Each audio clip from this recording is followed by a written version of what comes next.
Like, I don't care how big the hood is. Like, it's always like a select few who are like doing all the dirt, and I became part of that. And I found the biggest drug dealer that I knew, and I told him, hey, I need some work, and he said, are you sure you know what you're getting into? So now you start jumping on planes. I'm not gonna ask how. It's up to you if you want to speak. Oh, I got arrested, so it doesn't really matter. Okay. Were you young still at this point? Yeah, I was pretty young. I was still a teenager. Yeah. Hopping on planes in the 90s. How did that work? Yeah. So then we would get 4 at a time, so 5,500 pound, and then I would fucking I would strap a pound onto each, like onto right here, pound here, pound here, pound here, pound here. I would wear a suit, like Oscar De La Renta suits and shit. Now, some fools just get released and they hit another 5 with 85 real quick. she looks at me, right? She sees the fucking zip ties on my feet. Yeah. She looks at me and she's like, security! No. They know what a Sureño is. So they knew who I was and what I, represented. So they didn't mess with me. Yo, welcome back to Reentry Network Podcast. It's your boy Yak. It's your boy T. Yo, we got our boy John in the building in here, bro. John Thank you in so the much house. for being here. Hey, but we got another special dude up in the building, our boy Romeo. Say what's up, Romeo. Hey, what's up? Camera's right there. Say what's up to the camera. Camera, what's up? Yo, if y'all don't know Romeo, we did a little clip. By the time y'all see this podcast, should be out already. We introduced him, so we're glad to have him on here as our boy, our sidekick, to be able to join these conversations. And the first and foremost, to hear John Lozano's conversation, man. We appreciate you being here. Recently, you graduated from our program here at PV Jobs, and your speech is what really got us, bro. On top of that, I knew a little bit of your story, but not everything that we kind of just went over. But your speech was definitely a memorable speech. Thank you. What was the analogy you gave us about God and the waves or the what? So I think pretty much what I was trying to convey to the group, the graduating class, was that like there's we have opportunities, and sometimes we don't always take advantage of them. So I used an analogy, and I talk like this because I'm in fucking community college. I did the whole college thing while I was in prison, but we'll get to that. There you go. The 5 keys, huh? And so the message that I tried to convey to the class was that there's opportunities, and we should really, there's resources. There's a gang of fucking resources, bro. Like, seriously, and that we should really tap into them. So that's what I was trying to convey. And so the analogy that I used was the helicopter, like drowning in the ocean. Like there's a dude drowning in the ocean, right? Uh-huh. And like, so there a fucking jet ski passes by, and he's like, hey, you need some help? And he's like, nah, I'm good. God's gonna help me. And then a boat comes by. He's like, hey, you need some help? He's like, nah, God's gonna help me. Mm-hmm. And a helicopter comes by, and he's like, hey, you need some help? He's like, nah, God's gonna help me. So then the motherfucker dies, right? He drowns, goes to heaven. He's like telling God, hey, what the fuck? Why you didn't help me? He's like, motherfucker, I sent you a fucking jet ski, a boat, and a helicopter. You know what I mean? So this is our helicopter, So Right, there you go. That, yeah. I love it. Great analogy, man. Uh-huh. And I love when you said that. That really resonated. I always try to throw it out to people. Some of the stuff is not going to be handed to you, right? Because this isn't like you're housed in CDC where you have to go to medical, you have to go to a group if they sign you up, or you have to do X, Y, and Z.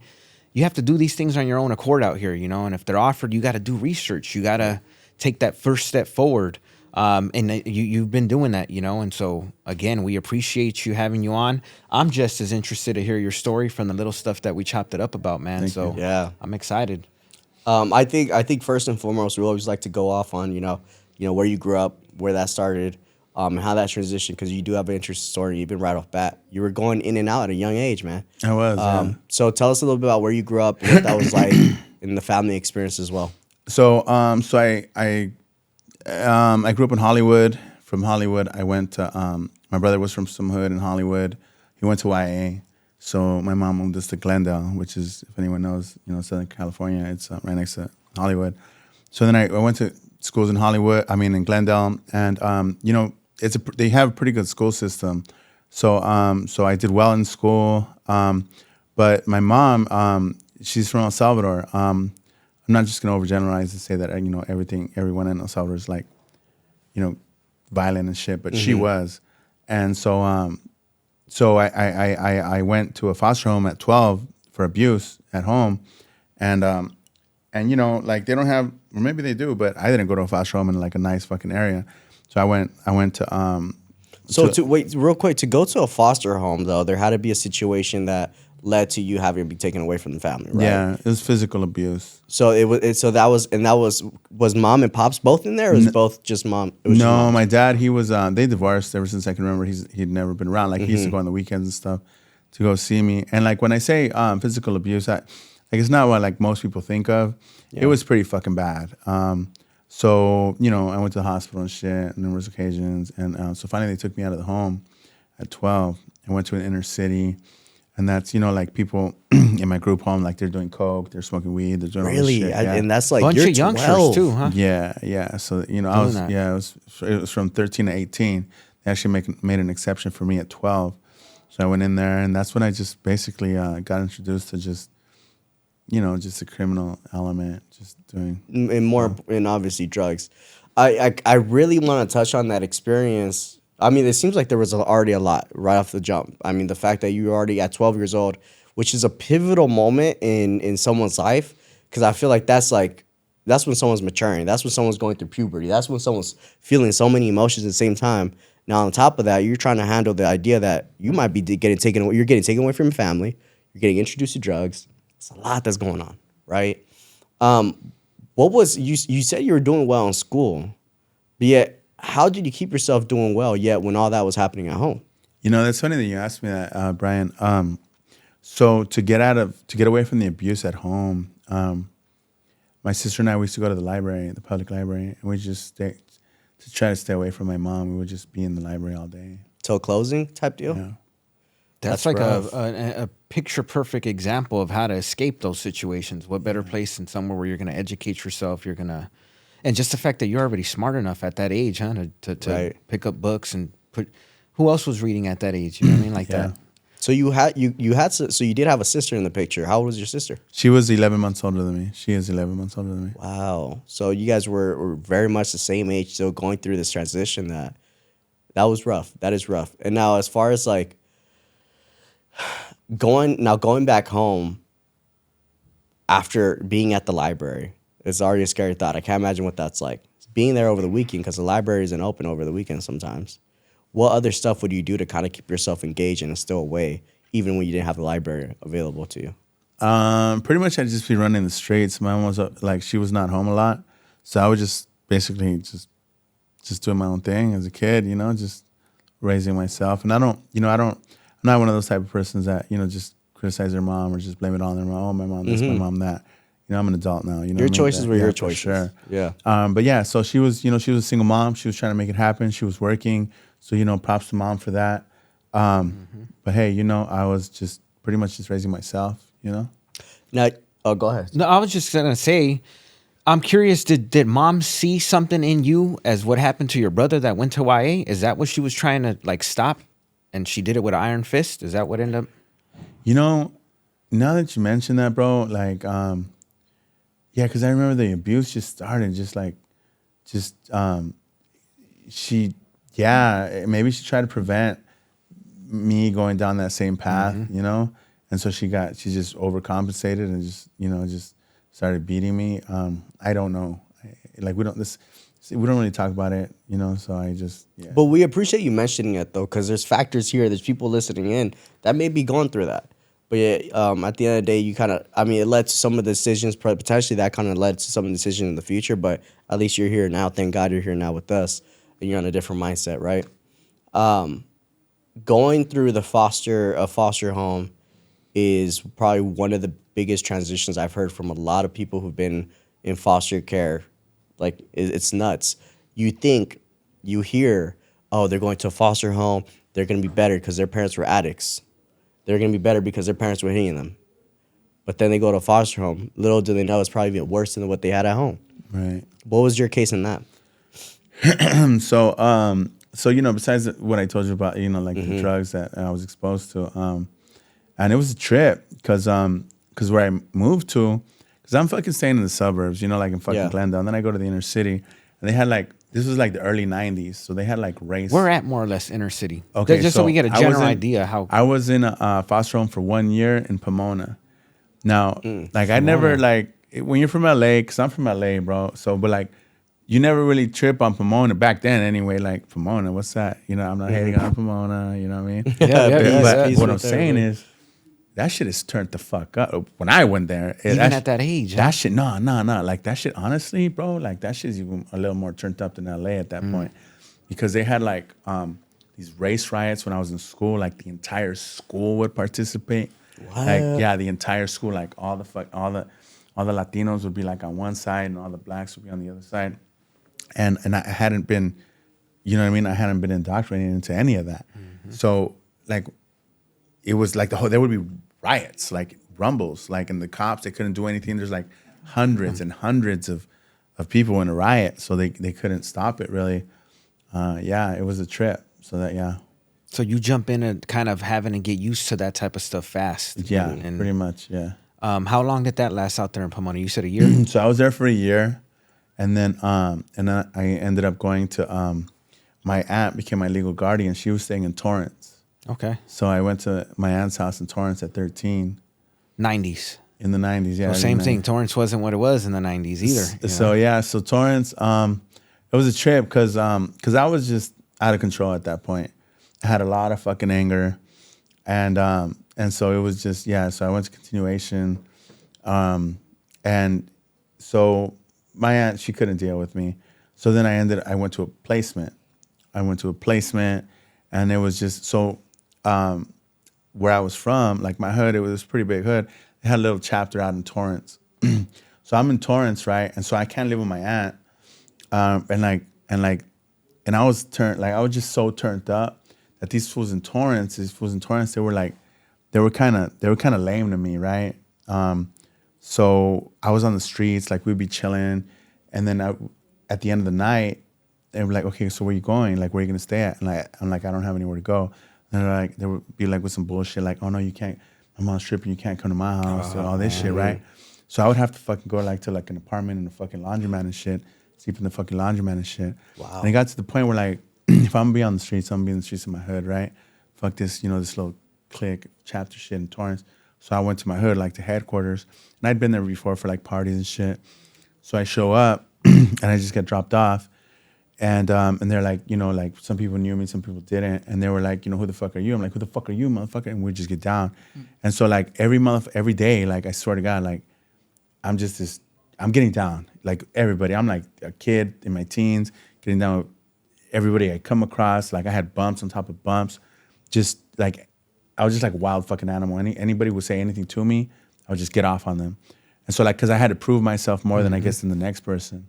And so, so like, like it came to the point where like, like a lot of fools, like I don't care how big the hood is, like it's always like a select few who are like doing all the dirt. And I became part of that crew. Internal Yeah, because I had no choice. I had no plan B. Like I was posted like on the block like 24 motherfucking 7, I had nowhere else to go. And so like I had to be turned up, and fools coming through trying to kick it just for the bitches or just smoke dope. I get on them. I'm like what the fuck? You like vatos or what? You fucking here? You what the fuck? You want to chill with bitches and just smoke dope? Get the fuck out of here, motherfucker. You know what I mean? Yeah. And I would just get off on them. Like I was just a fucking beast. And so, and that's what, led to my, to like other stuff. But Other lifestyle, like a Yeah, separate okay.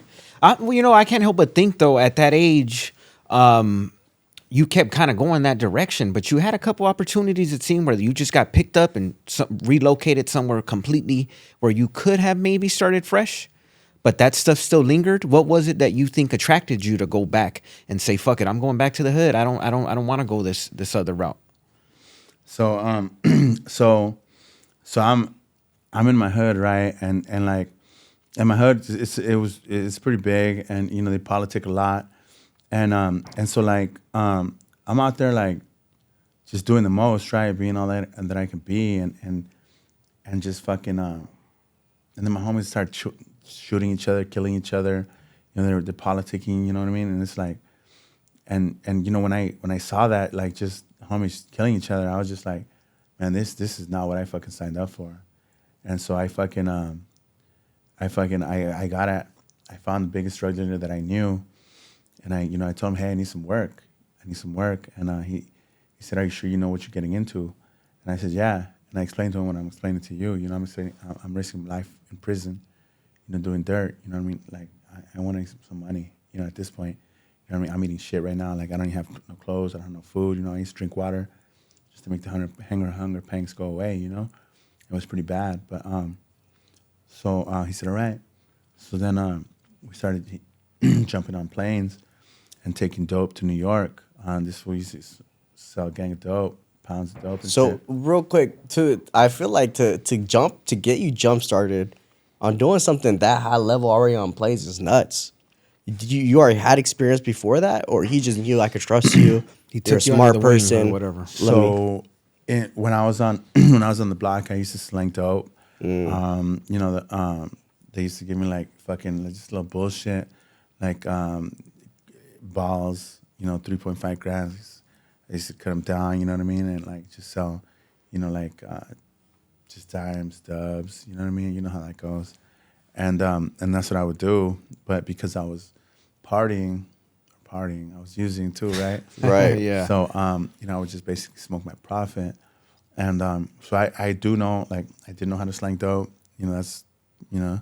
That's a factor in itself, though. Would you say you had were you abusing a drug at all at that point too? Were you like recreationally using drugs?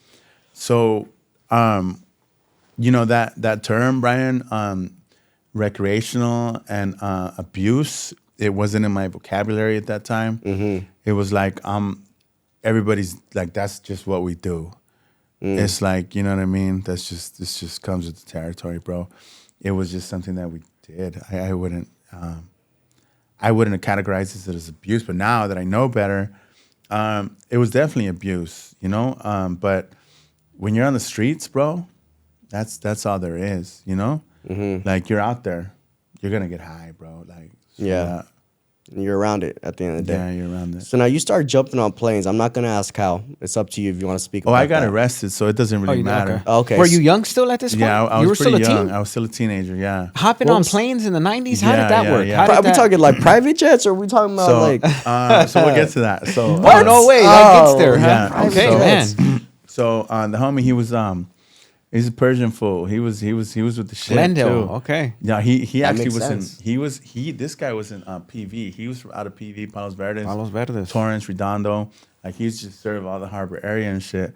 And so he used to buy pounds of meth. At that time, I know it's hella cheaper now, but at that time, that's when it was real shit. That's when it was a Fedra. This new shit, I don't know, bro. I'm not gonna hate on anyone who's doing their thing now, but like, they took a lot of the ingredients off the market. So back then it was ephedra, and so it's a lot more expensive. Now it's pseudoephedra. You might want to Google that or just do your research on that. So so it was $5,500 a pound when you had to buy 4 or more pounds to get that price, or else it was 6 racks. So then we would get 4 at a time, so 5,500 a pound, and then I would fucking I would strap a pound onto each, like onto right here, pound here, pound here, pound here, pound here. I would wear a suit, like Oscar De La Renta suits and shit. So you were looking fly at the same time. Yeah, stay fly, bro. You know. Is that right? Man, I'm picturing like a young John, you know? Like, Yeah. Were you bald too? Or? No, I had hair, bro. That's That's crazy. the You first ain't thing right, you told B. me. Grow your hair. Yeah. Yeah. So I grew my hair. I had fucking like gel and shit. You know what I mean? And so I had no metal on my body at that. Like, so I wouldn't have any metal on. And so then I would just put my duffel bag on the conveyor belt and just walk right through the metal detector, and it wouldn't ring or beep or whatever the fuck it does, right? It wouldn't make any noise, basically. And then I would just get my bag and I would just keep it moving, you know. And because we had first class tickets for the plane, Holy shit. we would have like our own private lounge. We didn't wait with everyone else and shit. Like, we had our own little lounge. Yeah. And shit. So then once we went into the lounge, I would take the work off my body and I would put it into the duffel bag, and then we would just go, you know, to New York. And in New York, it was going for 17 bands each P. So, you know, so we were making like 40 bands. I was getting half. So I was getting like 20 G's a month. So, you know, I mean, 20 G's a month doesn't sound like a lot now, but I feel like at that time, that's fire. At that time and in the age, like, you don't even have a concept of like those type of responsibilities that you would now, where you're like, I'll put a down payment on a house. At that point, it was probably like, let me get a chain, a Cuban, a car, the little apartment. What's 20 G's looking like now from that time? Would you say like 50? don't know. 50 now? Like, well, not like what's it like? you I'm know, like, how would we see it? Like, what can we relate it to? It was like 50 G's, 20 G's back in that day is like 50 G's now, right? I'm gonna keep it 100, bro. You show me where I can make 20 G's right now a month, and I'm there. You know, For real? So 20 Okay, G's that a makes month. sense. Yeah, That's like different. 20 a month, G's still 20 hits. G's a Yeah. month. You know what I mean? Yeah. It's a lot more. It was a lot more You back said then. what, Romeo? Oh, briefcase? Oh, briefcase. Romeo wants to know. It's Yeah. funny you mentioned that. You know, like, hey, you know, Romeo, like, you know, dope or just work. When you have a lot of work, like peas, you can smell it. Yeah. Like, I don't care how much you rap it, you smell it. But like money, when you have that much fucking money, Does that smell it too? has a smell, bro. It Really? really does. Yeah. I can Really imagine that because the new bills the new bills, the dollar Yeah. bills that you gotta The crispy. Yeah, ones, the bro. crispy. You hear Man, it. I can imagine that. You hear the bill, bro. You know what? I can't. How old were you at this time? So I was doing it until I was like 18. Up until 18, so you Yeah. had a good run Wow. of being a minor doing this. Yeah. Never no issues. Close scares. No close scares? So here's what. Okay, close scares. Yeah, Yeah, give us Okay, a I close need to know scare. close scares. So here's the story, right? So all right, so this one time, so we're in I don't know what happened to the plane, bro, but we had to fucking like do a landing at Dulles Airport in DC. And Emergency landing, I'm assuming, yeah, probably like some not shit like like oh that. my god, the plane's gonna crash. Yeah, but type like shit. a minor But yeah. like yeah, we need to land, all right, and switch planes. I'm like fuck, that wasn't on the agenda, right? Right. So we're like, all right. So then we we land, and then we went onto like a small jet, and so the jet. Okay, so for those of you who like, you know, you already know, like you're in the fucking terminal, and then you go onto that thing, that little accordion type thing that goes onto the plane. Yeah, right? like that the walkway Hallway or pretty whatever. much. The Yeah. walkway, right? So I think there's a name for it. I don't know. What Yeah, it I'm is. sure It there doesn't is, matter. yeah. But the point is, so on the jets, because it's so small, you don't have that. So they made it that we got onto like this bus that drove out onto the tarmac, and then we just the jet like has its own little fucking The little stairs. yeah, the little And so like are like all right, and then so here's the thing though, so then fucking I have the duffel bag with the work, and then when we get onto the bus, there's fucking like 3 or 4 customs agents with a dog. No. I swear to God, bro, I thought they were there for shit. us. That is nuts. My face blanched. My friend Yes. clowned me about it later, right? Not at the Lost all time, color? but I literally I turned white, I guess he said, Mm-hmm. and I just felt like just turning around and just be like, oh, I forgot something type shit, but like heart nah. beating out your Yeah, chest, bro. bro. You're just it like really was. you hear your heartbeat like And the boop, boop, dog boop, is boop. just barking, bro. Because like I said, you could smell it. Mm-hmm. Like there's a peculiar smell to it. And so fucking dog's barking. And I'm wearing a suit. He's wearing a suit. And like the customs, they look at us and they tell the dog to shut up, right? So then I'm like, all right, cool. And then we just sit down and shit. No. So yeah, that was a pretty close You call. think it was like the whole idea of the suits? You got that respect that it was like, nah, they're good. Yeah, Like, you know don't they trip. profile us. You already know. That's nuts, Yeah, yeah. dude. For real. I mean, I wonder if that shit happens to this day too. Probably. Who knows? So now, okay, that's scary because okay, I would think that when you go down, if you go down, they probably recheck your bag. But it makes sense. If you're staying on the tarmac, they just get you on another Kind of like flight, now. right? Once you go through TSA, that's pretty much it. You're done. Yeah. You made it. Then you get off sir. wherever. You can't just go back now. Now you get searched again. But once you're off, you're off. During that time, you were busted as a juvenile. Yeah. Nothing was related to this stuff. All of it was just kind of the gangbanging stuff. Yeah, all of it, because they would try to send me, because I was a minor, they would try to send me to like placements. Not they would try, they would send me to placements. And I always thought it was bullshit, like it was, because I was just like an incorrigible teen, I guess you could say. Okay. And so they would send me these places, and I would have to be there for like a year to like graduate or whatever.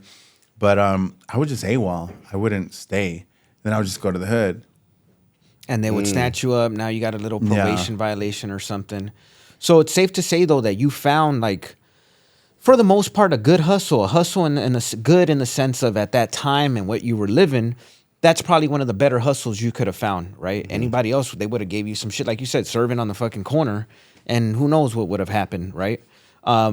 What was did that come to an end? Did you continue that? What was the deal with that Right. once you So here's- became an adult? All that stuff. So here's how that run came to an end. So, we were meeting some people out of Toronto, Canada. They would go down to New York, and basically they were making MDMA, and so MDMA is ecstasy, and so MDMA, the last two letters of MA, that stands for methamphetamine. So you need MDMA, okay. methamphetamine Nuts. to make ecstasy, right? And they were making a hell of a lot of it. Like they had these huge raves and shit, right? So That's they exactly were, what I'm thinking. yeah. So they were the plugs out there in New York and shit. Toronto, and so huh? and we're the LA plug, you know. So so anyway, so one of those fools. It turns out that one of those fools got busted by the DEA, and then he set up my partner. No. And then he had us take some work out there, and then so like I would just get it out there. My homie knew them fools. I didn't work with them fools. He did. So we were at the Hilton out of New York, and this fool he takes some work, and he goes and take him a sample because we had different kinds, and then so he gives it to them as we're coming out. The DA just fucking raids us, and they take us to jail and shit. And they they take me into a room. They're like, oh yeah, you know, fucking, because they're not stupid. They have an idea. The feds they watch you. They like, Yeah. you know, they're not stupid. So they have an idea of what the fuck you're doing. So they took me in a room. You know how they do it. Take you in a room, take me in a room. And they try to tell you, yeah, Brian already told us what the fuck you did. You know, that you did this and you did that. And you're like, no, I didn't do that. Brian did that. Hell no, right? I'm ready. Like, I already know the get down, right? So I was like, I ain't saying shit. Take me to jail. They're like, oh, you're not gonna make in these fucking New York jails. I'm like, I'm not saying shit. Give me an attorney. Take me to jail. So that really helped me. That really helped me because I didn't say anything. That actually saved me. My attorney later on, she was like, just surprised that she's like, you know, most people fucking talk, and I was like, yeah, I already know. They're not fucking, you know what I mean? The fuck. Yeah. So, so the point is that she told me, you know, hey, I could beat this because my partner, he kept it solid. He didn't tell them who I was or what I had done. So now feds, they give you mandatory minimum 10 years. So like no matter what you do, they're gonna give you mandatory minimum of 10 years when you have that much work. So he just told them that I was with them, and you know, like at the end, you know, when so they were like the charge that I got was misprision of a felony.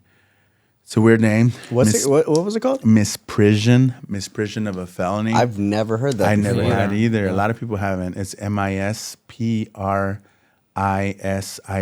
misprision of a felony. And what it means is knowing that a felony was being committed and not reporting it to the authorities. Because they wanted me to tell, and I didn't.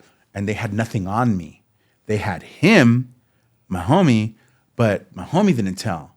And so you know. So, but even then, how were they? I mean, obviously, this case has been dismissed, but how did they even know that you knew that? No, here's the thing: it wasn't dismissed. Oh, it wasn't. No, Oh. I took a deal because like my attorney told me, hey, look, I can take a trial and I can beat this. They don't have anything on you, but if you lose big. I would have got like 17 years. So they're like, look, I can get you 3 years. You want to sign for that? And I was like, all right, fucking shoot it. And I just signed for 3 years. You know? Okay. Was this your first bid or your That was first my time first signing bid. anything or being in that courtroom like that Yeah. for some deep stuff? Yeah. How old were you at this point? 18, 19-ish? I was 20. I was 20. So 20. So you did a long run. Yeah. You did that for how many years? I did that for a few years. I haven't really thought of it. It's just basically my teens. Yeah, I was doing my thing, bro. Now you're going into what kind of prison are you? You go for federal So prison? I went to federal prison, and because I had so many points, because I had been in and out of the juvenile system, in and out of the justice system, and because of the amount of work that we had and the exposure, I went to like a 3, I guess you could say. I was in New York for like a year, right there. What's it called? MDC Brooklyn. I was there for a year, right there where they had fucking Chapo and fucking, what did they have? Chapo and MDX fucking. You weren't there when they had them though, huh? No, not when they had them. Because I was. But was that years I ago. know what it looks like. And I'm thinking too, what about the whole just being in New York experience, getting locked up out there? Right. That's fucking interesting, bro. Okay. That was really, because I'm used to the politics out here, right? Right. Yeah. So fuck, it was a trip. So they don't really politic. California is the only state in the United States that segregates prisoners. And so, I just want to make it totally fucking clear that I'm not racist at all. I'm grown, you know what I mean? That shit's like, we're like all together, like we're all minorities, same fucking struggle. Literally. But back then, my indoctrination was a little different. And so, and for anybody who's been in prison, right? But so I get there and like they try to put me in the cell with the black, and I was like, oh no, I can't go in there. And they're like, what do you mean? Like they didn't know what the fuck I was talking about. I'm like, right. Yeah, I'm not going in there. And they're like, all right. So then they put me in another cell. So then the point is that they were just their politics were like, there was really no like politics like out here. So and then there was like a lot of telling. There was a lot of telling going on in the feds. And so like someone told on me for some dumb shit, right? Like the main from when I was there, like the main cars, I guess you could say, and because out here in California you got the Sureños, the Woods, the blacks, and the others, right? So out there it was like it was the Dominicans, the Puerto Ricans, and Jamaicans, and the blacks, right? Anyway, so predominantly black out there though. It sounds like it's like predominantly black. Yeah, there was. And who would someone from California more than likely roll with? And that I've always been curious about. Okay, so when I was there, I was just doing my own thing, bro. Honestly, I'm gonna. You could do that though. You said that too. That there really wasn't no. There wasn't no politics. I was just doing my own thing, and like people knew what a Sureño was because it's the feds. Like in the feds, like you know how you're in California. Okay, yes. They send you like maybe way the fuck up North Crescent City type shit, but still in California. Well, in the feds, they send you like to way out to North Carolina, or if you're in New York, they send you way out here, and like we function together, so they know what a Sureño is. So they knew who I was and what I represented. So they didn't mess with me. I knew how to program. I knew how to do my thing. So they left me alone. And they embraced me, I guess you can say, when there was some fool who told on me, and I just went into a cell and I just got off on them. And like they I guess they weren't used to that, and they were like, "Hey, what happened?" And I told them, "Hey, yeah, this fool told on me," so I just got off on them. They're like, "All right," and they're like, "Come with us." So then they fucked me after that. So it was cool. I didn't have any problems. It was cool. That's interesting, bro. That is being young, being in a foreign land, basically experiencing all these new things. What were your thoughts outside of the politics and stuff? Just being in jail, finding yourself with 3 years, and just thinking like, "Fuck, what do I do? And what am I? Where am I going with this?" So now that I've done so much fucking time, I've done over 20 years in prison. Now 3 years is fucking a joke. Like it's like it's like literally it's like laughable to me. So, but at the time, I was going through it, bro. Like my girl, she was pregnant, and like I had like all my shit out here, bro. Like I was just, I was devastated and I was stressing, and so it was a. At the time, your girl that was pregnant, was it with your son? No, that's someone else. Okay, gotcha. Yeah. Okay. My boy had it like that, for sure. Okay. Yeah, that's a funny story too. She was a stripper. She was a badass little bitch too. Good job. And people trip out on that, right? Like, how could you be with a stripper, right? And I'm like, I guess, like, I would take her to the club, and she would like do her thing, like, okay, like give hands or whatever the fuck she would do, right? I don't give a fuck. I'd pick her up. She'd just give me $500. Here you go, daddy. I'm like, that's right. You know what I mean? That's all I care about. I'm on a money tip, bro. I don't give a fuck. Yeah, you know I think that's more of like when you're younger thing. Now, same shit. I'm like, what strip? Ain't what did she ever do to you? Why are you talking about her like that? Yeah. Damn. So it's interesting to know that you do 3 out of that. But from what we chopped it up, it doesn't end there. Right. That kind of ends or leads you to basically a good chunk of your life being in and out and catching terms after terms, right? Yeah, so when I went to federal prison, because I was out here, and I didn't tell anyone, and so when I was in prison, federal prison, I was at a FCI, and then I went to a level 4 after that because there was a riot at the FCI, so I was at a 4. USP? Is that I went where to you a USP, United States Penitentiary Lompoc. I went to United States Penitentiary Victorville when they opened that. And everyone's got to be strapped at all times. Just all that, they're politicking. Carries on still, even in the feds. Okay. Yeah, and so, And so like I never really wanted to be like part of the mess or anything because I had that bad experience just on the streets.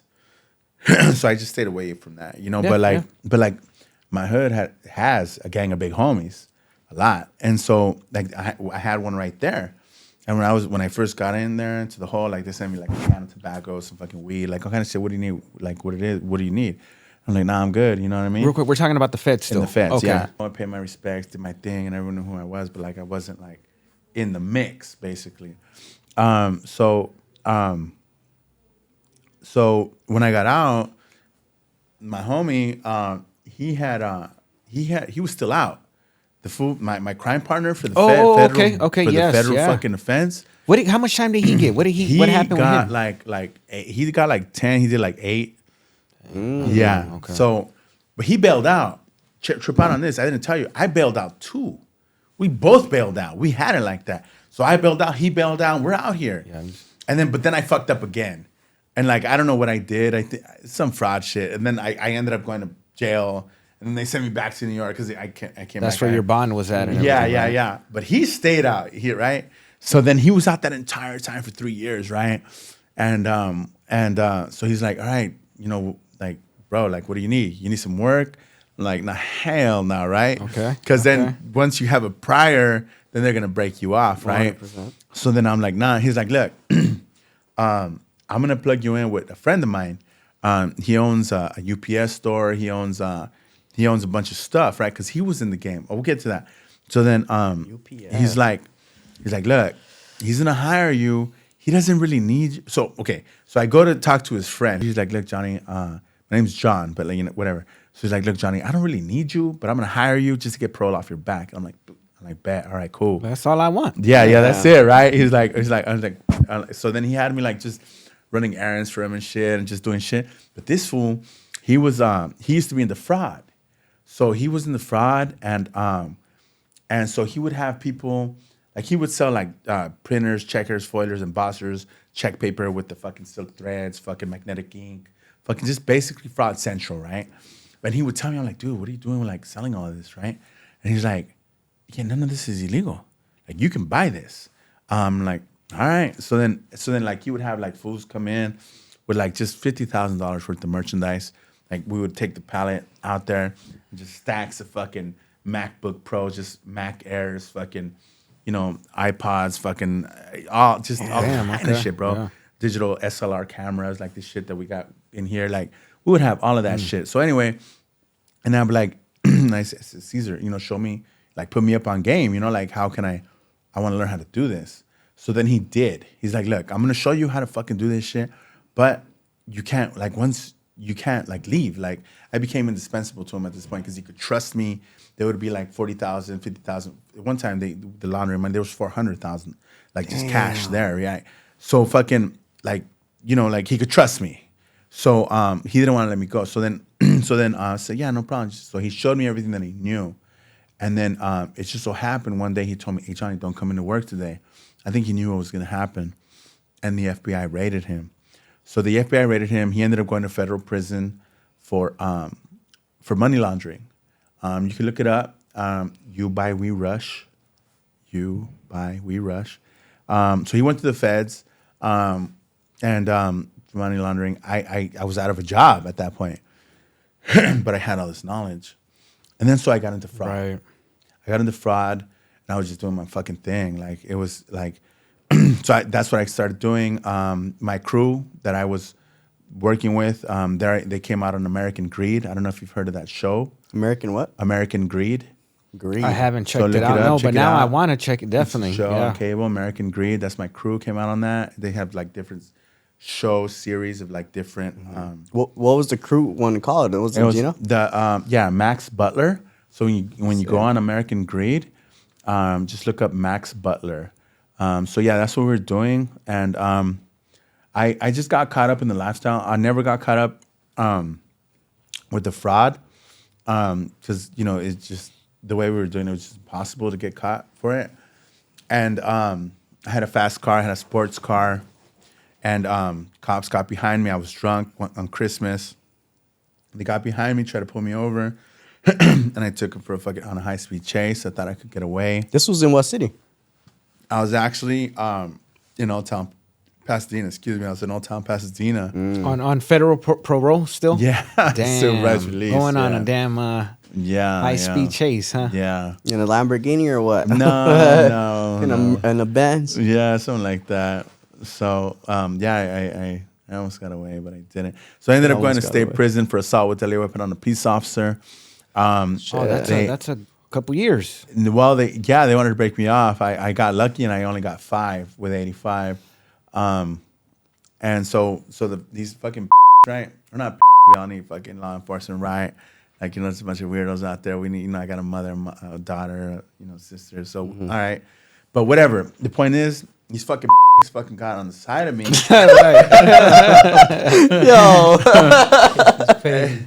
And they tried to fucking pit maneuver me, right? Yeah. And I'm like, fuck. So I hit the fucking brakes, right? And then I just fucking hit them back. You know what I mean? They're trying to hit my car. I'm gonna hit them right back, right? Mm-hmm. So yeah, that wasn't too smart because I got 2 counts of assault with deadly weapon. Fuck. And knowing them, that could they'll count that as attempted murder sometimes. Right. You know what I'm Yeah. saying? They fucked me up too, bro. Yeah. Like this scar right here, this bump. That's all from that event. Yeah, huh? I woke up in the hospital at Glen Adventist, and I guess I'd been unconscious for like a couple hours, bro. I don't know, right? All I know is I had taken X-rays and all kind of shit, right? MRIs. I'd been out for hours, and then I had a zip tie on my legs because I tried to run. I ran out of the car, like I fucking parked. I'm like dipping through corners and shit. I got off the freeway and shit, and then they hit me like they literally hit me like they with the car wanted to get Oh shit. They wanted to get me, right? And I went flying, and then I got up and tried to run, and they just ended up fucking me out. That was the last I remember. So I do know that I was running, and then I woke up at Clown Venice with a fucking, like, my legs were zip tied, but my hands weren't. And I'm like sitting there like in a wheelchair, and I just come to, and I look around, and like there's nobody, right? And I'm just in a hospital room, but I see one of the at the fucking door, and I'm like, oh shit, they don't know that I'm awake, right? And so like he, like, just got up to go down. I don't know where the fuck he went, but like they weren't really tripping on me because I'd been out for so long. And so when he left, I just fucking, like, at first I just started like trying to hop away, right? Because you were zip tied, right? Yeah, you were zip tied. And then when I saw that, so I like hopped away like out of the room, and then like that wasn't really working, so I just started like doing the worm down the hallway. No and shit. way. Yeah, and I almost made it to the fucking door, bro. Motherfucker, you still would have been worming out the door too. I don't give a fuck, bro. Like whatever it takes, right? So then fucking I'm like doing the worm, and then like this fucking nurse like that's coming in. She like comes up to me, walks up to me, and she's like helps me up. So I get up. I got all this blood on me, right, from my fucking face and shit. You reopened it or something? Well, no, because I had been bleeding. And then so I'm like, no, I'm fine. And then like she looks at me, right? She sees the fucking zip ties on my feet. Yeah. She looks at me and she's like, security! No! And then she starts screaming, fuck! And I'm like, fuck, dog. And then the fucking cops came running, bro. And then they got me, but I almost got away again. Hey, they didn't even cuff you to the bed or anything like that? No, because I guess they had to do like MRIs and shit and all kind of shit. You can't have like... Oh, you were probably in and out. You were probably there test after test, so they right, know. Because they had head damage. So this leads you to a high speed chase and an assault on a police officer, leads you to state prison now. That's How long had you even been out? I was out a year. A year. Okay, I mean we've heard some worse ones where some guys go back the same week. It was a pretty fun year. Romeo, what are you thinking right now? Like, what are you thinking about this? Oh, I was thinking the same thing. I heard how like some fools just get released and they hit another 5 with 85 real quick. Mm-hmm. Yeah, fast. It happens, man. Easily it happens. Yeah. Now they got you, man. There's no worming out of this one, right? Yeah. So you go back in. How much time did you get for that? So for that, I got 5 with 85, 5 with 80, some crazy shit. And was this a different kind of sentence for you? Because you were like, this had to be something different. It wasn't New York. It wasn't anything like that. No, this was state prison. So I ended up going to state prison. I did like 4 years on that. I wouldn't really, so I did 4 years on that. And then after I got out for that, remember, I was still on supervised release for the feds. Because the feds probation or parole is a lot longer? Am I tripping 10 years or something like that? No? You know, fuck, how long was it? I don't even remember, bro, honestly, how long it was. But I do know that I violated it. Because you were only out a year. Yeah, you and were it's not done. called probation Okay. or parole. It's called supervised release. Okay. They don't have parole. And you gotta do your whole time, Yeah, huh? you got to do all your time. I did. How much is that time? I didn't get. I did all of my time for the feds because I wasn't programming. I was just. Okay, right. Yeah. So then I was on supervised release, and then when I got this state charge, this assault with delivery on pistols, I got out. No. I didn't get out. I still had to answer for the supervised release violation. So trip out on this. So then I got picked up from USP Victorville or USP Lompoc on Christmas Day. I'll never forget this. And then they take me, because I still had a warrant for the feds, they take me to Santa Barbara County Jail. It's Christmas Day. So you got all these, they put me in a fucking holding tank. And then you got all these All the drunks. all those fucking drunks come in. And I'm just like super fucking just like coming from a fucking a floor, bro. Like I'm just like just on some other shit, right? So these fools come in and like this fucking drunk fool, like I'm lying down on the cement slab that they have. I was in there alone, and then this fool comes in all drunk, just staggering and shit. And he like falls on my legs, right? And so like I get up and I push him off. I'm like, man, watch out, motherfucker. And then like, so he gets up, he starts talking, oh no, motherfucker, just talking, just drunk shit, right? Oh, yeah, whatever. So How I just, belligerent. yeah, I'm belligerent, right? Thank There we you. go. There we go. Man, belligerent as fuck, right? Dude's drunk, right? So I'm like, all right, whatever, dude, just get away from me. And then so I lie down again, and this fool this time just literally just falls on top of me, like sits on me, like just on me, right? And I just get up and I just fucking fire on him, pop, pop, pop. And then I busted his shit, right? Like he was leaking bad. And I guess he had to get stitches. And then the cops take him out of there. And then fucking, like an hour later, this fucking sheriff deputy comes in and he says, congratulations, you just got a new charge. In And I'm Santa like, Barbara County fuck. Jail on Yeah. Christmas. On Christmas Day. So I call my fucking family. I'm telling, hey, I'm not coming home. My mom was crying, like everyone's expecting me to come home.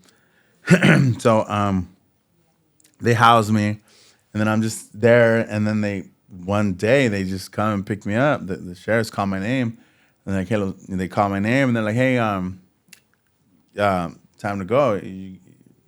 You're getting transferred. I said, what? Where am I going? They're like, LA County. I said, it's all right. I'm not gonna argue with them telling that I got a fucking whatever pending charge. So I go to fucking MDCLA. For those of you that know, that's the federal detention facility, Metropolitan Detention Center.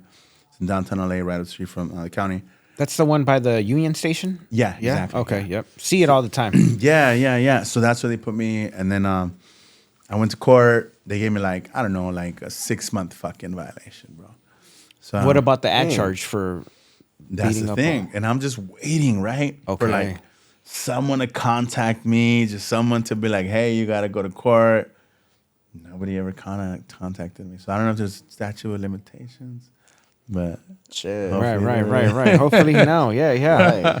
So the reason why we even glanced over like your 4 years Yeah. is because that was just one of a couple more, and then you end up catching like a big bid, which was a 10-year, which is the one you're recently out on, right? Yeah. Let's see if we get the timeline right. So after the you do your 4, you get straight up back to feds because now you owe a violation. What's the deal now, man? What's the deal? You got to be 26, 27 at this point. Has mom's been like, hey, yeah, is enough? What when are you going to start just living the family thing or whatever comes, What was going on at that time? So you mean like, because there's still another term left, but do you want to know like how I finally No, got let's it touch For on together? that, yeah, we'll touch on, definitely Yeah. touching on that term. And I'm just thinking, okay, so you get out, How long were you out that time? Yeah, for real. And did any of those questions that I said kind of have anything pertain to that era, that little quick time you were out for? Okay, so so I was out for that time. I was out for a while because after, when I went in that time, I hired an attorney, and he told me, hey, hey, man, you have a strike now. Anything you do now, you're gonna get double. Like if you go into a Walmart and you fucking steal a candy bar, that's commercial burglary. You're a felon. You have prison prior, so they're not gonna give you shoplifting. They're gonna give you commercial burglary. That's 16 months. 16, they're going to give you the midterm 2 years. You're going to get doubled up, 4 plus a prison prior. So you're going to get 5. You're going to get 5 years with 80, 85 for fucking shoplifting. So you can do the math if you do anything more serious than that. And at the time, they were really, really doing that. People were really even getting struck out for stealing panties at a Victoria's Secret. They really were. You were stealing panties, my boy? No. You know what's crazy? When I was busted, I heard a story. It was a guy, man. And it was a guy named... Let's hear this story. Yeah, no. He said literally, he used to just steal shit for dope. He had 2 strikes. He went in there. The security guard chased him with a bunch of panties and shit. And they fucking tackled him. He tussled with him. A robbery. And they gave him a 3-strike. Because it was a robbery. He had like 12 years in. He was one of the first I think it was started in 1994 when they were getting people making them lifers over the 3 strikes. Yeah, no, that's a robbery. Like if you shoplift and the loss prevention, you know how they fucking grab you. Hey, come here, come with me. Exactly. Maybe you might not know, but who knows, man? Brian? I've never, even if I did, I would not. I plead the 5th. Yeah, I plead the 5th. He has some Victoria's Secret adventures. So yeah, no, that's real shit. I had a Sally that fucking shoplifted at Walmart, and loss prevention tried to grab him. No, they grabbed him, and like he fought with them. They got him for robbery. If you fight with a don't fight with the loss prevention. Just take the shoplifting, bro. Like, if that's what it is, that's what it is.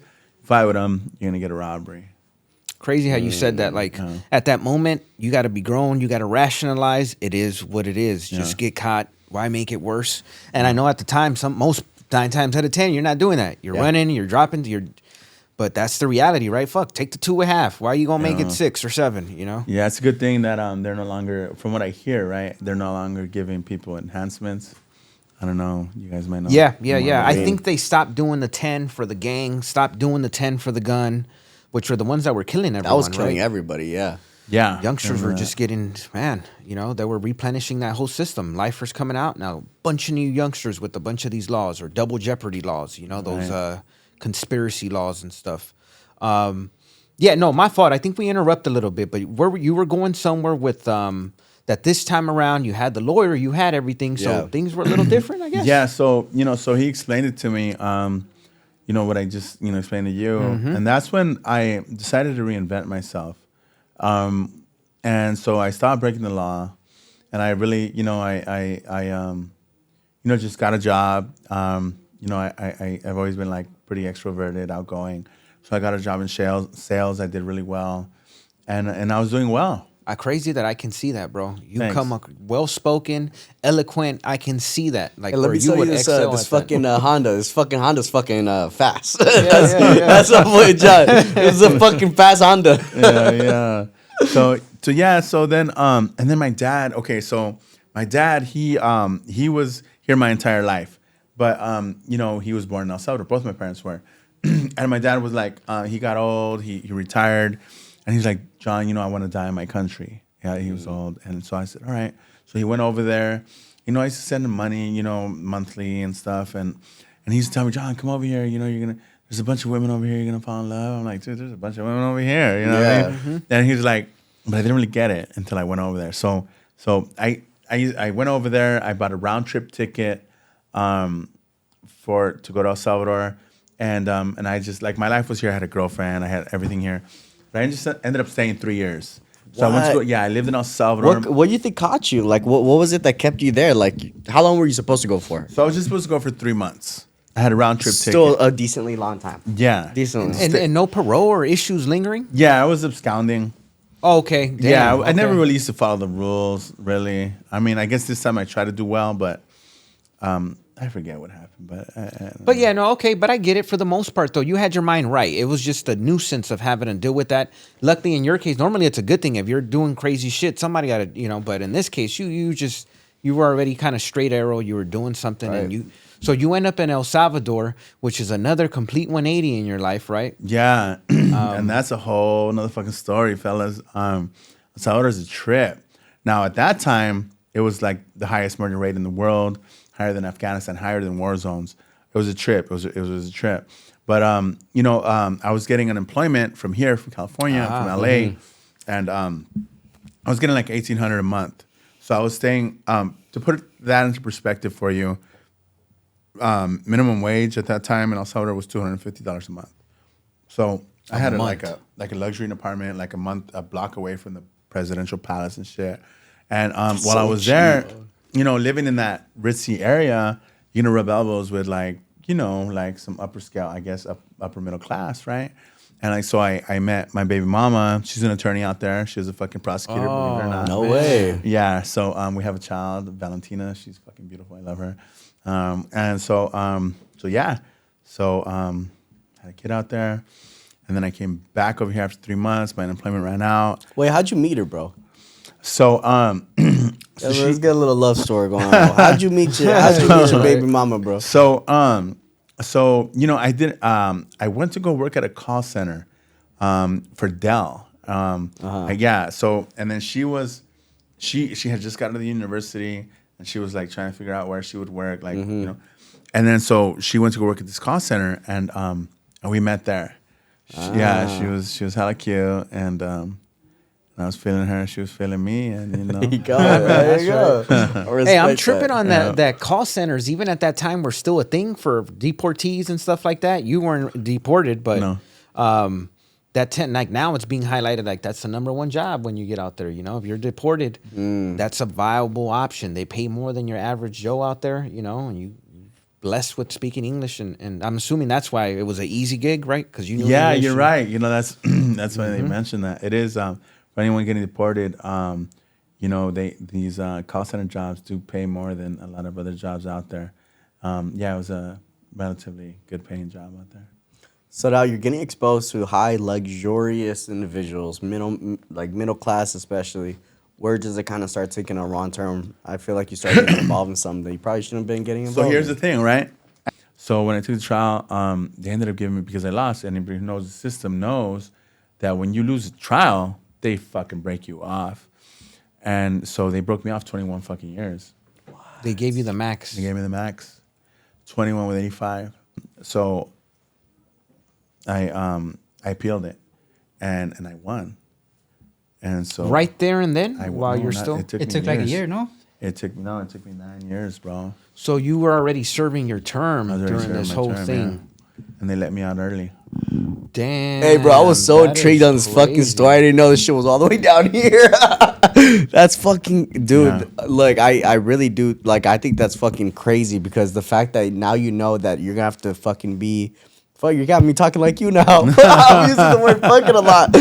Now that you know you're gonna be in prison for 20 years, and 21. or 21 years, and you know that it's a lie at the end of the day, is fucking nuts. And That from is one so moment to scary. the next, What? you're doing your Right. thing. You already have a couple plans. You're trying to stack up bread to just leave, to get over. You're over all this, and then it get hit with some. That is crazy. That's like a worst nightmare scenario. You know what I'm It saying? was my worst nightmare.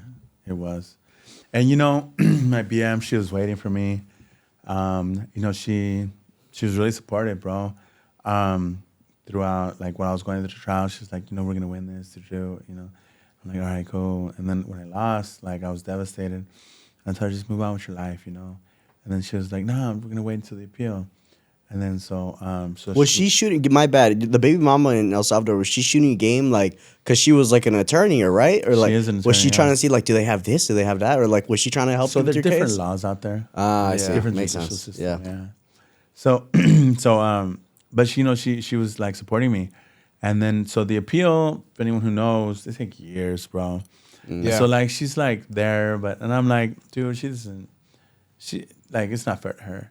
So like I was an adult, I was mature, and I told her, hey, just move on with your life. She's like, nah, I'm just waiting for the appeal. I go, look, I'm not gonna be with you when I get out, so just move on with your life. That was a lie. I needed to say that to her so that she would just go. Yeah. it broke my But heart. you wanted to so Yeah, bad. it broke my heart. And bro. that was probably more for you too, Right. Because you knew you had a journey. She may not have known how long this journey was going to be, but you knew you had a journey, right? So you've been in prison? Yeah. I know that because only someone who's been in prison would Yeah, know which is like- that mindset. So I admire you for your insight. Yeah, it was. I was stressed out, and it was for me too. But also for her. She didn't. It wasn't fair to her. And when you love someone, and I never understood this. I'd heard this when I was younger. When you love someone, you want the best for them. You want them to be happy. And so that's what it was. And so I'm glad I did that. So now we're super fucking cool. Like we're hella cool. And because I was able to do that, it didn't like degrade. Like the relationship wasn't like didn't end up on some fucked up shit. Fucked up nope. Like, oh, you fucking bitch. Who you fucking with? Where you at? Fucking type shit. Like it's like it wasn't like that. So we're cool. And then also the distance too, right? You would get Yeah. letters from El Salvador. Is that how that would work? I would call her. Oh, okay, yeah. Like phones weren't a thing. You Yeah. can call, you can. That's nuts, man. Thinking just even the whole scenario of like you were 1 second away from doing your thing, Right. And you end up in there with this crazy case, crazy sentence for the most, like 20 something. Like holy crap! From one day to the next, when you're just trying to, because I'm picturing it like you're gonna run away with this sack and you're about to live life on a happy fairy tale ending type scenario, you know, Yeah. and just nope, come here. Yeah. Is she still out there? Yeah. Wow. Everyone has this idea that everyone over there wants to come over here. I was like, hey, come on, I'll marry you. You can come over here. She's like, I don't want to go over there. Like, she's cool out there. Do you ever? What? Because you're still technically. What do you say? You're still like on. Are you still on I'm on parole, probation? yeah. Parole. I'm on parole. How long are you on parole for? 5 years, they said. 5 years. 5 years, so it ends up probably 3. Yeah, if right, you right, do right. everything right, you know. Once that's out, right? And I hope and I pray that hopefully that works out for you. Keep your mind straight and doing your thing, which I know you will. Will you go back to El Salvador? I'm going to buy a house out there. Man, okay. Yeah. Yeah, I got this little Beamer. It was 21. I can get a fucking loan for 100. Like, my credit, I worked on it. As soon as I got out, I went to the bank and I put $1,400 down for a secured credit card. My idea from the very fucking beginning, from day one, was to just prosper, And like the only way to do that is to have credit. And so I got that secured credit card, built up my credit. I got this loan on the car and I have an apartment. So, all these things, built my credit. I have like 712 already. At this point, I've been out 13 months. So, so if they give me a loan for 21, I'm sure I can get one for 100. It seems like you're doing really good to be out for 13 months. Where are you getting support from somebody? What are you doing to hold yourself up like that? What are the steps you're doing? No, nobody supports me. My mom supported me while I was in there. I really love her for that. She's a saint. She's the only one who did that. She would send me packages every quarter. She would send me money every month. I didn't go without. Shout out to because of my moms, bro. Right. She's on your I love you, team. Mom. You're awesome. And so, but once I'm out, my mom's like old school. She's like, all right, you're out now, motherfucker. Do your thing, That's how she is. And so that's what I've done. So I went to a halfway house and I got a job right away. Even though that I probably could have gone from prison to maybe a relative's house, but I'm not going to burden them like that. You know what I mean? I'm grown, So I went to this halfway house. Which is a mature way to think too. That Thank is you. very Very mature, mature, bro. yeah. And so I went to this halfway house, and it was right here in South LA, and I just worked. I just got a job right away, after a few weeks, and not very many people are too eager to hire felons, and so, but I ended up doing it, and I worked at a resource center. Should I put it out there? I mean, yeah. Yeah, you if, can. If We're it in end the off community. well, if it ended off well, yes. Okay, so Hey, if you yelled at him while you know, whatever, nah. But You if ripped it the worked out photos. well, so trip yeah. out on this. I worked at a resource center, right? So I went to go see what resources they had for me. And so when I was in prison, I was doing the college thing. I was studying in college. I had a 3.8 GPA. I'm in college now, as a matter of fact. And Where are you going to school by that? That is- college. I just have 14 more units to get myself. Fire, though, man. That's Thank good. you. That Thank you. is fire. And I hate to even interject this, but I was wondering, were you already your vocab well spoken in Right. the beginning years of this 10-year bid, or did you do all the reading? Going to the coastline or Palos Verdes College and all that. Was that how you, or did you already So reading, reading, I pretty much was self-taught in the beginning. Yeah. So I was just self-taught, and reading increases your vocabulary. Correct. For many of us out there, we read, and like if there's a word I come across that I don't know what the meaning is, like I have a dictionary next to me and I'll look up the word, stuff like that. And when I got my high school diploma, when I was in federal prison, that's when I got my high school diploma. My high school diploma stated that I graduated in the top 10% percentile of all graduating high school senior in the United States. So, I mean, that's high school, whatever. But, high school shit ain't easy. That shit fucking whatever. But so now I'm in college. And, yeah, so because I've always read, like I said, with the whole library thing. And then being in prison, like I would just devour just What books. else? Yeah. Damn. Yeah. I used to tell people, I think I've said it already. One of my favorite books was The Count of Monte Cristo. Oh, that's awesome. So, that's one of my favorite books. You know what I'm bro. saying? I literally used to put myself in that mindset every day. I'm What like, do you I'm like in about here. that book? Well, honestly, was the I took it as this. I'm in this box. I used to escape reading that book. That was one of the first ones that gave me that idea. And the thing was, I am in a time capsule. And I have all the time in the world because a minute is a long minute in there, right? Or your days are long. And so I would do it like I was sitting in there with him, and I would add and I would get as many books as I could and just stack them. In the beginning, I wouldn't read them, but then I would be like, I genuinely am burning time here. So I would read books, and I figured, you know what? All the little maniac, smart shit you can think of, I'm like, I can put it to play here. And then I started reading, and little by little, you start realizing I'm getting as smart as this dude in the book just by reading it over and over and over. And so I'm like, I don't care what it is. With enough time, you can know calculus, you can know rocket science, because you're going to memorize the damn book.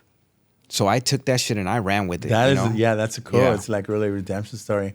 Dude, fucking, he went to jail for prison for something he didn't do. That Dumas, that's the author, Yep. but the main character in the book, and then he got out, and he just just really succeeded. He right? took it, ran with it, That's flipped my it on the favorite same books. dude that got him in jail in the first place, Beautiful fucking and book, bro. fairy tale ending. It's a good Yeah, it for seems like sure. a fucking crazy shit. Alexander Dumas, the author of that book, he's black, by the way. So I respect. Okay. Because then they had that other one, the Les Miserables. That one I didn't read, Les but I was Miserables, like, yeah. should I go into that one? I was like, I don't know. No, is that the same author? Because I know he wrote Three Musketeers. Okay, so that same world. When you pick one up, you see the author, and there's 3 floating out there.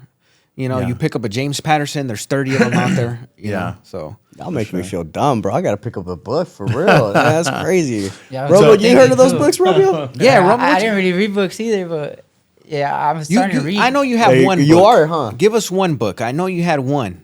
The one I like Frog and Toad. There you go. Shit. Frog and That's Toad, one that like- counted. Yeah, Yeah. I really just do picture books. But it was a lot of. Well, yeah, when I was over there, I was reading the Hunger Games. There you go, man. There you go. That is a Great. very Yes. good series.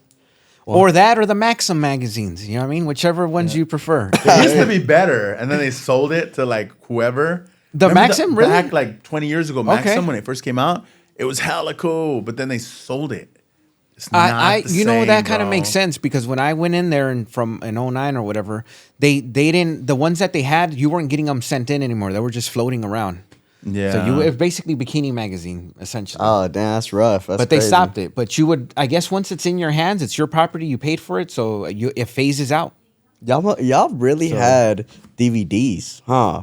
You were still that era in DVDs and shit too, no? Out here, yeah, definitely. That's crazy to even think that now it's all accessible through websites. But like, damn, y'all really would have to go bust a mission, pop that shit in the You never put in a DVD I've never anywhere? put in a DVD. Oh, God. Look, okay, look, Damn. I've put in a DVD, but not for that purpose. All right, Okay. I've had my internet browsers the whole time. But y'all, like, I had to do it for my my fucking Bambi movie for sure. My fucking. See, y'all don't even know Bambi. Like, I it's had crazy. Bambi, I had Y'all Bambi, don't, yeah. like, You're probably talking about a remake Bambi. There's What? like a Yeah. original old school Remastered. Disney, like what are those storytelling books where you flip, where Yeah. you chill. Nah, So that's you would be nuts. considered Generation X or I think I'm X, bro. I mean, I'm 24, so I mean, whatever that considers me. Nowadays, people don't Z, even is know. it Z? No. Z? People say Yeah. X. I'm close enough to be X, but I think I'm Z too. I'm like in that neutral zone right now. Like I feel like they're still trying to see what's up. I don't know, bro. But even then, I don't let nothing like that define who I am. So hey, nice That's right. said. there you go. Amen. Right? Nah, but it's nuts to say. It's nuts to see that. So now you're working, but you're telling us about the resource center. So the Tell us resource that. center. So I go to this resource center. and see, you know what resources are available to me, and you know, one of the persons that one of the case managers there, like, hey, you know, we're hiring for a case manager. You know, your lived experience and your education, I think you would do really well here. You should apply. And so I did, and I got the job. Nice. Yeah, I got the job Okay. at a resource center just like here. Yeah. And I was basically doing what, you know, we do here. Yeah. And so, you know, I'm basically, I worked for a grant provider that was getting jobs for people 18 to 24 I won't go into too much detail, you know, just You already sound not better than putting- our case not manager. put bro. anybody out there. But yeah, so I would reach out to employers, get them to commit to hiring our participants. We would basically pay 500 hours of work experience so that, you know, they could, the employers were, you know, wanted to do it because who doesn't want a free employee, right? And then the participants, you know, they get to demonstrate their work ethic and, you know, ideally Hopefully get hired on permanently. Yeah. Right. So, yeah, so everybody wins and everybody was happy. But, so yeah, so that was that. And so then I was working there, living at the halfway house, saving my money, just stacking my bread. And then I was able to get plugged into a resource there for housing. Really grateful to this resource center. They plugged me into a resource for housing. I got an apartment in Hawthorne. Nice. Yeah, man. by the Hawthorne's beach. That's good, from the beach. I got a fucking pool, underground parking. And Beautiful. then, so then I went to, I got a Beamer, a cool little Beamer, 428. It's really cool. You got to see it. So, yeah, so I'm happy. You know, I got all my shit, you know, and that it was all thanks to, you know, these resources that I tapped into for sure. You know, for sure, 100%. There's also like planning, you know, don't just like, you know, we all have abstract thoughts of what it is that we want to do. But like, unless you put like a plan, you put it into a plan, then you're just going to be like a ship in the ocean, just going wherever the current takes you. You know, Right. you're not going to have a rudder, you know, so you got to have like direction. And the only way to do that, the way I did that, is by having a plan. And that was my plan, you know, like if it didn't, you know, contribute to like my priority, like my end goal, like that's number one, having a priority, know what it is you want, then I was like, I would disregard it. And like my whole fucking just mindset was just 100% laser focused on what it is that I wanted. And that was, you know, getting my shit together, getting a spot, getting a car. That's fire, man. That is fucking huge. Yeah. Right there. Maturity to its finest. You know, I'm curious to know. No, I don't know. Sorry, I don't know if you're going to say something real quick. You were working with young adults, right? You said young adults. When I got into the realm of working with as a case manager, what tripped me out is that I was the same age as these these young adults. We're like, we could be friends type deal, same age, but we were on completely different sides of the world. Like the way I was living was way different than they were living and what they've lived already. My goals were way different from their goals. In fact, I had goals they didn't. Like it was a trip. What was your thought now? You're working one-on-one with these 18, 24-year-old and you're coming fresh out. What are you thinking these young adults? Like, what is your thought on these young adults and how they're thinking now compared to, you know, back in the day? Now that you have all this experience, what are you thinking like, damn, you're 21 and you said what to me right now? Like, or what? Like, you know, I'm curious to know what your perspective is on that. So that's a very interesting question, Brian. You know, like you got to meet people where they're at. And so, you know, I get it, man. Like I was working in Watts. So the demographic is, you know, active gang members. And so like, I don't judge, bro. Like, you know, everyone's at a different place. You know, I remember when I was exactly where they were. And, you know, myself now, if I went to go back and try to talk sense to myself back then, you know, Back to the Future type shit, I wouldn't want to hear that shit. I really wouldn't. And I wouldn't really get it until like really experienced it. You know what I mean? Yeah. So I get that. I understand that. And so like I wouldn't try to preach to anybody. You know, I would just meet them where they're at, and I would just try to help them. I would try to connect them to the resources. You know, they needed jobs. You know what I mean? I would basically go over, you know, job, employment retention strategies. You know, how to keep a job. You know, be there on time. You know what I mean? Just demonstrate a good work ethic. Like, bro, like, you know, money. If you don't got no bread, you know, like, you know what I mean? So you need bread, like wherever they're at. Like, well, even if they're active gang members, like you still need bread. You know, like robbing and serving is only going to get you so far. So, you know, so the lived experience really helped me connect to my demographic, and everybody loved me, and I did well. So yeah, that's what I don't judge. No, that's fine. And that I wanted to know, That but is you fire. answered that probably the best way that anybody in this world could answer it, right? It's like you didn't judge right now, not necessarily you didn't say nothing as far as like, oh, these kids the way they're thinking now. You understand everybody comes from a different walk of life, and if you put yourself in their shoes, you'd probably be in the same situation as them type shit. Like Absolutely. you never know. Now, so did you transition out of there to something else, something better, or now you have like different kind of goals, or where you at with that now? So, you know, they say everything happens for a reason. So I hooked up with the secretary there. Oh, man. oh my I didn't know John was a ladies' man like I that, didn't know man. this shit was going this way, bro. I Yeah. really did. Yeah. I So really you didn't asked someone know. to tell you, Hey, brother. hold up. We might have to. We know where this is at, 'Cause but- what if the So- secretary is still there? Yeah. Well, it's out there because you're gone now, right? Yeah, doesn't matter. Yeah, I don't denigrate any of my past employers. You know, like I have nothing but positive things to say. I appreciate the opportunity that they gave me, for sure. So that happened. So I had to leave there. Yeah, because right. of that. That's cool. And then I then I didn't realize what an opportunity I had while working there, because that was like the first place that I got resource center that I started working at. But then I got a job like major fucking resource centers because of my education, and like huge, the biggest ones. And then they would run my background, and then I would end up getting fired. So I did that like honestly, like bro, like fucking I worked at like 3 or 4 or 5 fucking major, the biggest resource centers you can think of. And so then I just got sick of it, and I said, okay, this isn't gonna work because of this fucking my criminal history. They're not fucking with me. So I transitioned, and I came here to skilled labor. Electricians or unions make a lot of money, and so I never ever thought I would be working labor.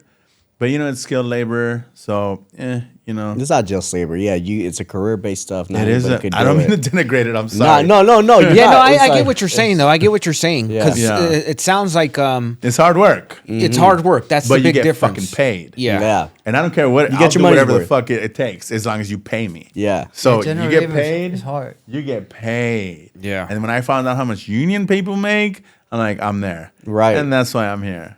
And now you're in that transition now. Yeah. Hey, that's nuts. It's nuts that you really had to go through a lot of like different resource centers to even get an opportunity. I think T and I talk about this all the time. That's what's lacked in the success of all this federal money and all this state money that comes through the doors of these nonprofits and stuff. The fact that you're not willing to hire someone with experience is where it may be going wrong, because someone that has lived experience needs to be able to speak to someone else who's living that experience. I agree. At the end of the day. Yeah.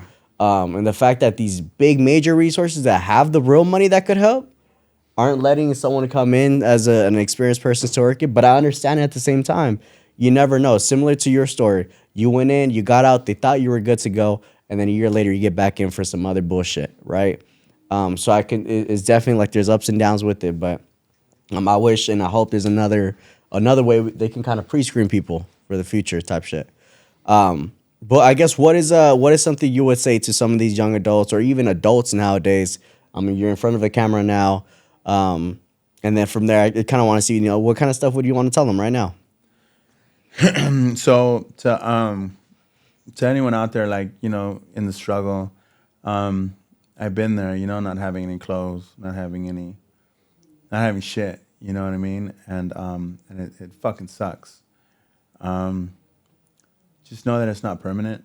It's not forever, like you gotta really decide what it is that you need to do and put it, like, get an action plan going, like say, for example, you attend like a vocation. They'll give you little stipends. That'll get you through it, bro. Like, something I want you to remember is you gotta cross the desert to get to Vegas. So you're gonna have to put in some work, bro, right? But at the end, like, you'll make it. You'll make it, but it's not easy. And if it were easy, everyone would be doing it. So it's not easy. So it's like, how bad do you want it? So if you really, really want it, then you'll fucking do it, or you're gonna die trying. Right? You know what's really That's big amazing, factor man. that I I want mess to with touch that. on? Because I just want to say Oh, yeah, that, go ahead. I really mess with it. That's one of my biggest things here that I try to preach all the time is like, and you know what? That brings it. This is a question for you. What do you think we can do, or what do you think people need to see in order to get that mentality of there's a opportunity there? I have to kind of put in some work and go get it. You know, I have to have a plan already made set. Like, do you think that comes with age? Do you think that comes with the experience, or you know? Honestly, I think that it may come with experience, like different variables there. Like it may come with experience. Yeah, that's a big one because, like, you know, unless you really fucking suffered, then you know, like, you gotta really. Some people say hit rock bottom, I guess you could say. Okay, yeah. But, you know, you may not necessarily have to hit rock bottom. You know, you just got to know that there's more out there for you.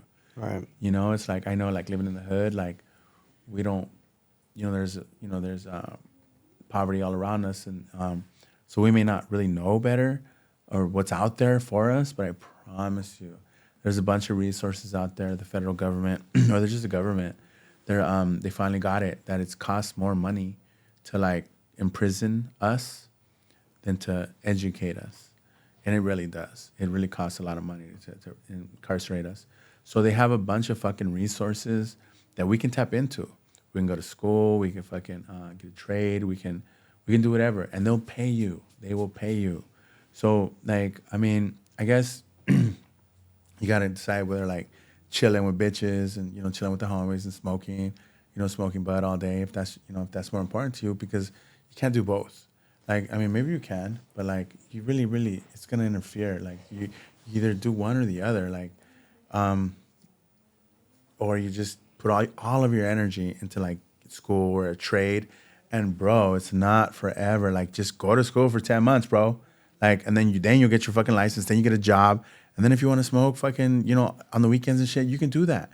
But, like, don't think it's like, oh, you're going to have to forever stop chilling with bitches or forever stop smoking bud all day. Just do it for a while, and then you just get it. You know what I mean? But, like, you really, really have to. It takes effort, but it can be done. That's right. I love that, man. You know what's That's crazy? exactly what I was thinking. Like, that's perfect, man. Someone with a sentence of even 3 years, 10 months is fucking nothing of education, bro.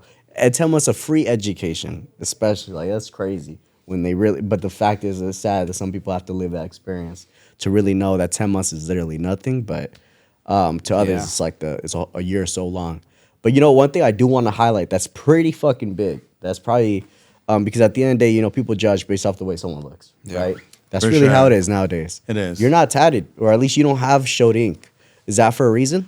Yeah, because when I was coming up, they had just implemented the gang enhancements and the injunctions and all that. So, like, you would get 10 years just on top of whatever sentence you're getting for gang, for being from a gang. And so, like, I didn't get it because of that. But do you feel like because of the professional field, the administrative stuff that you were recently exposed to, do you feel like you got the opportunity, especially because you weren't like all inked up like crazy, or what do you think? You know what I'm noticing, bro? Like, a lot of people I think I know where you're going with have this. like just a bunch of Earl Scheib paint jobs, like just like back then it used to mean something. Now it's just like cool, like now everybody has it.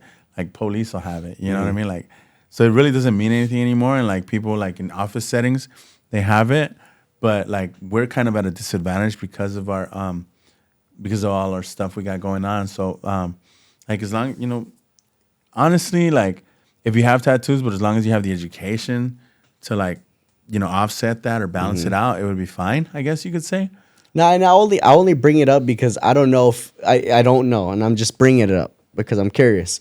Is it the way to say it? Do we go about telling these young adults or these kids or even adults, don't get tats, man? I mean, maybe it's the best way to go about it, or is it just like, try to keep it separate from what you got going on, like from the neighborhoods? If you get a tat, do it. I guess do it, but just try to keep it separate. I'm just putting it out there. I'm not telling anybody to do it. Okay, but just what's your thoughts on it? I guess you can put it this way. If you plan on working in an office, I wouldn't get tattoos on your face. But if you just plan on being a mechanic, then it really doesn't matter, right? You might Crazy. Yeah. you might scare away some customers, but yeah. It's like what they say, huh? You can't be scandalous and a good person at the same time, huh? That is There you very go. true. That is very true, man. Well, shit, man. I think this was probably one of a very great conversation, a really great conversation. Yeah. Shout out to our boy Romeo too for being here with us. And shout Romeo. out to our main boy John, man. Thank you for doing this, especially last Seriously, minute. John. Thanks for Thank you, having me. man. Thanks for having me, fellas. I think this is definitely a great opportunity for some people, man. But make sure y'all really like, subscribe, comment, see if y'all fucked with Romeo being in here. Honestly, I don't really go fuck with what y'all say, but I do at the same time. But I'm gonna have Romeo back, bro. We are gonna have Romeo Hey, back. hold on. Don't talk to our audience Hey, like we that. love What him you gonna do though. that We like love that? him though. We love him though. Yeah, no, 100%. Romeo is here all the time. He's here. He's always wanting to learn. We get some dudes that say they want to learn, but he's here every morning. Right. So, we're always trying to incorporate everybody. Thank you, John. Seriously, man. I love, again, how eloquent you are with the way you tell your story, the way you speak. And I think that just helps it become somebody can digest it a lot easier the way you put it. You're just, boom, this is what it is, man. Yeah. Simple verbiage, nice, beautiful choice of words. And it's just making you like, dude, like right now, I'm like, damn, you're absolutely right. Why don't I have a side hustle yet? Just because I have a job and I have degrees already, you can never stop that grind, all these little things. And that our crowd that are, we're always trying to teach this stuff to people. And you just had an excellent way of putting it, man. Thank you, my brother. With that being said, Reentry Network Podcast. Shout out to John. Another excellent episode. Romeo, Kai in the house. Let's get it, baby.